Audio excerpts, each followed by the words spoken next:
اب مسلمانوں کے ذہنوں میں ایک خیال آتا تھا اس وقت میں، اور اب بھی آتا ہے، یہ دیکھ کر کے جہاد کے لیے اموال کی بہت زیادہ ضرورت ہوتی ہے، اور جن لوگوں کے پاس اللہ نے بہت زیادہ اموال رکھے ہیں، ان کے پاس مال کی کثرت ہے، وہ لوگ اس پر مال خرچ نہیں کرتے اور اس میں بخل کرتے ہیں، نفاق اختیار کرتے ہیں۔ تو ایک مسلمان کے دل میں خیال آتا ہے کہ کاش میرے پاس بہت زیادہ مال ہوتا تو میں اسے اللہ کی راہ میں خرچ کر دیتا۔ اللہ تعالیٰ نے اس چیز سے منع فرمایا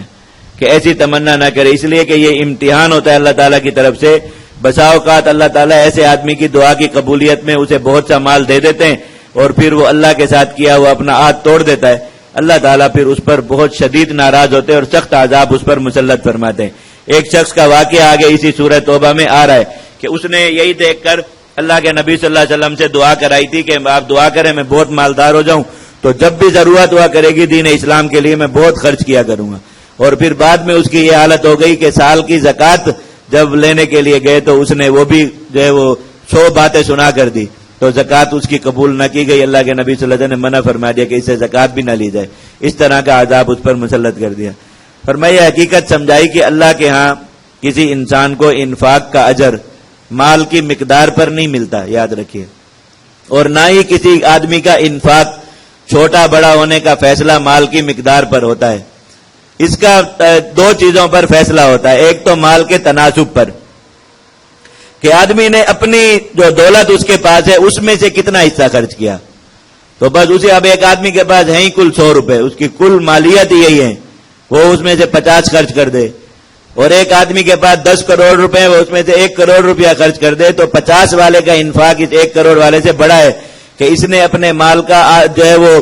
10واں حصہ خرچ کیا اللہ کی راہ میں، 50واں حصہ، اور اس آدمی نے اپنے مال کا آدھا حصہ، نصف حصہ جو ہے وہ اللہ کی راہ میں خرچ کیا، تو اس پر یہ اس کا انفاق بڑا ہے، اس کا انفاق چھوٹا ہے۔ اور دوسری چیز اس کا تعلق ہے اخلاص کے ساتھ اور تکلیف کے ساتھ کہ کتنی تکلیف اور کتنے اخلاص کے ساتھ وہ یہ خرچ کر رہا ہے تو اس پر ہی اجر ہوتا ہے۔ تو اللہ تعالیٰ نے مسلمانوں کو کہا کہ بہت بڑے مال کی حاجت نہیں ہے، جتنا اللہ نے تمہیں دیا اسی میں سے جو تم خرچ کرو، اللہ رب العزت اسی کے ذریعے جہاد کا کام بھی چلائیں گے اور تمہاری آخرت بھی بہتر کر دیں گے۔ تم اپنے لیے بہت سا مال مانگو، اور پھر مال تو عظیم فتنہ ہے، اس امت کے لیے سب سے خطرناک فتنہ، تم اس میں پڑھ کر اللہ کے دین کے احکام پر ہی عمل سے رہ جاؤ، یہ تمہارے لیے گھاٹے کا سودا ہو جائے گا۔ اور ان منافقین کے پاس جو بہت مال ہے اس کی حسرت نہ کرو، اللہ تعالیٰ نے ان کے مال کو ان کے لیے دنیا میں عذاب بنا دیا، اور یہ اس کے 2 عذاب ہیں اس مال کے، ہر عذاب دوسرے سے زیادہ خطرناک۔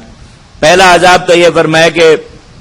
اللہ تعالیٰ دنیا کی زندگی کو عذاب بنا دیتے ہیں کہ اب انسان اسی مال کی فکر میں جیتا ہے، اور اس مال کی فکر میں اپنے گھر بار آل اولاد حتیٰ کہ اپنی ذات اور اپنی صحت کی فکر سے بھی غافل ہو جاتا ہے، اور اس کو یہی بس ایک فکر سوار ہوتی ہے کہ وہ اپنے لیے بہت مال جمع کرے۔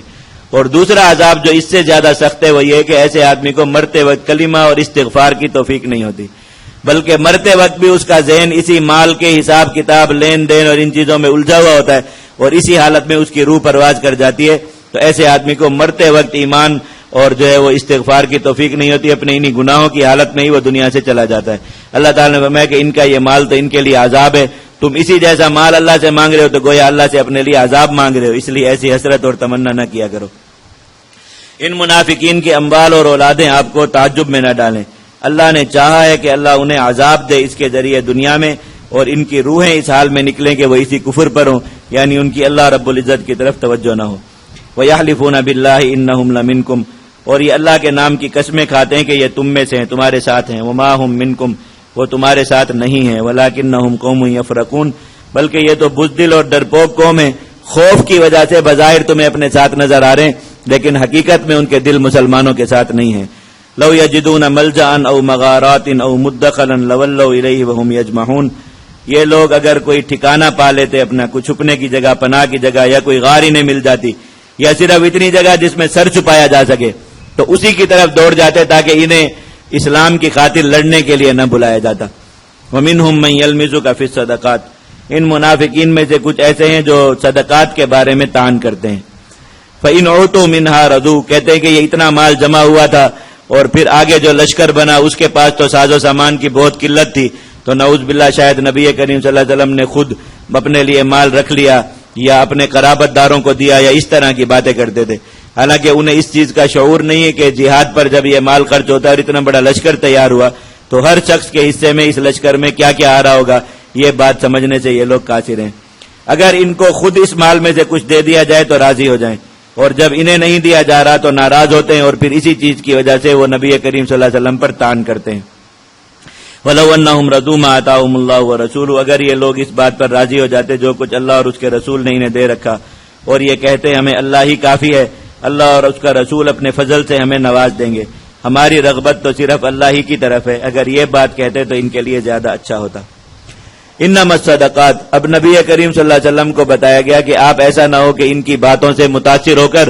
اس مال میں سے انہیں بھی کچھ دینا شروع کر دیں، بلکہ یہ جو مال آپ کے پاس جمع ہوتا ہے اجتماعی مال مسلمانوں کا جو بیت المال ہے، یہ اپنے مصارف پر ہی خرچ ہو سکتا ہے، تو آپ ان لوگوں کے طعنے بند کرنے کے لیے اور انہیں خاموش کرانے کے لیے ایسا نہ ہو کہ مصرف سے ہٹ کر ان کو کچھ مال دینا شروع کر دیں تاکہ یہ خاموش ہو جائیں، ایسا ہرگز نہ کیجیے گا، ان کی ایذاؤں پر صبر کریں، مال صرف بیت المال کے جو مصارف آپ کو بتایا جا رہے ہیں اسی پر ہی خرچ ہو سکتا ہے۔ یہ صدقات کا مال فقراء کے لیے ہے، مساکین کے لیے ہے، اس کو جمع کرنے والوں کے لیے جو جا کر وصول کرتے ہیں، والمؤلفۃ قلوبہم، ان کفار کے لیے جن کے دلوں کو ایمان کی طرف مائل کرنا مقصود ہو۔ یہ ابتدا میں تھا، حضرات علماء کرام کا ائمہ کا اجماع ہے کہ اب یہ درجہ منسوخ ہو چکا، اب ایسے کفار کو صدقات کے مال سے نہیں دیا جا سکتا۔ وفی الرقاب، گردنوں کے آزاد کرانے میں، والغارمین، قرض داروں کے قرض ادا کرنے میں، وفی سبیل اللہ، اور اللہ کے راستے میں جہاد میں، وابن السبیل، اور مسافروں پر، فریضۃ من اللہ، یہ اللہ کی طرف سے مقرر کردہ حکم ہے، اس سے ہٹ کر آپ اس مال وقف میں سے اور بیت المال میں سے کسی پر بھی کچھ مال خرچ نہیں کر سکتے۔ واللہ علیم حکیم، اللہ تعالیٰ علم والے اور حکمت والے ہیں۔